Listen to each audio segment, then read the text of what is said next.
60 साल का बुजुर्ग या 60 साल का जवान, आपने कई बार लोगों को ऐसे कहते हुए सुना होगा। लेकिन अब वैज्ञानिकों का दावा है कि 60 की उम्र को बुढ़ापा नहीं माना जा सकता। बुढ़ापे की इस नई परिभाषा को समझने के लिए आपको वर्ल्ड इकोनॉमिक फोरम की एक रिपोर्ट बेहद गौर से देखनी चाहिए। इस रिपोर्ट में आकलन लगाया गया है कि वर्ष 2030 तक विकसित देशों में हर तीसरा बच्चा 100 साल की उम्र तक जिएगा। इसके हिसाब से 60 साल की उम्र मानव जीवन का मध्य हिस्सा मानी जाएगी, ना कि अंतिम हिस्सा।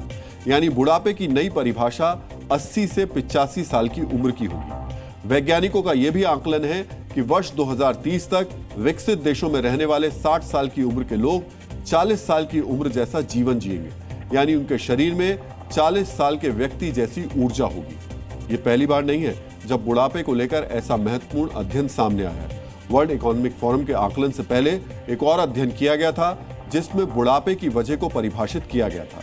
इस अध्ययन को भी आप बेहद गौर से देखिए। इस रिपोर्ट में कहा गया था कि बुढ़ापा उम्र से नहीं बल्कि अवस्था से तय होता है। अगर कोई व्यक्ति तनावपूर्ण जीवन जीता है तो 60 साल की उम्र में ही वो बुजुर्ग अवस्था में पहुंच जाएगा। लेकिन अगर कोई व्यक्ति तनाव से दूर रहता है, शराब और तंबाकू का सेवन नहीं करता है और नियमित रूप से व्यायाम करता है तो उसे 60 साल की उम्र में बुजुर्ग नहीं कहा जा सकता।